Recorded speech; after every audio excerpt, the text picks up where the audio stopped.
BMC चुनाव के ऐलान के साथ ही मुंबई का सियासी पारा अपने चरम पर पहुंच गया है। वहीं प्रभाग के आरक्षण की घोषणा हो चुकी है और कुछ इलाकों में मतदाता सूची में सुधार की प्रक्रिया भी पूरी कर ली गई है। ऐसे में मानकोट शिवाजीनगर विधानसभा क्षेत्र एक बार फिर राजनीतिक दलों के लिए रणनीतिक रूप से बेहद अहम बन गया है।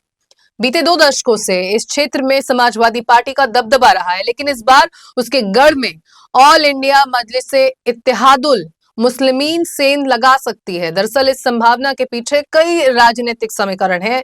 2024 के विधानसभा चुनाव में वार्ड अनुसार मतदान के आंकड़ों पर नजर डालें तो साफ होता है कि इस क्षेत्र के 2 वार्डों में ओवैसी की पार्टी का वर्चस्व उभर कर सामने आया है। इसके अलावा मनपा चुनाव से ठीक पहले सपा को उस समय बड़ा झटका लगा जब 2 पूर्व नगर सेवक आयशा रफीक शेख और अख्तर कुरैशी ने सपा छोड़कर शिवसेना शिंदे गुट का दामन थाम लिया है। आयशा रफीक शेख और अख्तर कुरैशी नगर सेवकों के दम पर अबू आसिम आजमी लगातार चुनाव जीतते आए हैं।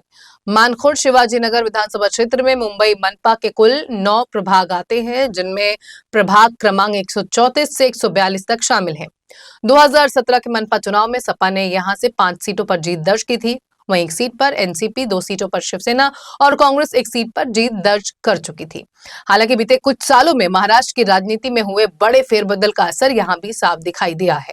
मौजूदा 9 पूर्व नगर सेवकों में से 4 नगर सेवक अब शिवसेना शिंदे गुट के साथ हैं।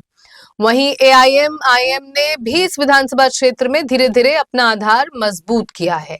इसी राजनीतिक मजबूती का असर 2024 के विधानसभा चुनाव में देखने को मिला है। दरअसल एआईएमआईएम के प्रत्याशी अतीक शेख 42,027 वोट हासिल कर दूसरे नंबर पर रहे।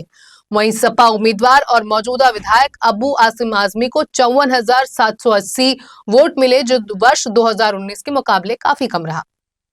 2019 में आजमी को 69,082 वोट मिले थे। ये गिरावट मुस्लिम मतों के विभाजन की ओर साफ इशारा करती है। मानखुर्द शिवाजीनगर मुस्लिम बहुल विधानसभा क्षेत्र है, जहां करीब 58% मतदाता मुस्लिम समुदाय से हैं। 2024 के चुनाव में मुस्लिम वोटों का बंटवारा सपा और ओवैसी के पार्टी के बीच नजर आया, जिसका फायदा महायुति को भी मिला। दरअसल 2024 के विधानसभा चुनाव में प्रभाग 134 और 136 में आईएम का दबदबा रहा, जबकि प्रभाग 135, 141 और 142 में महायुति मजबूत स्थिति में दिखाई दी। वहीं प्रभाग 137, 138, 139 और 140 में सपा का वर्चस्व बना रहा।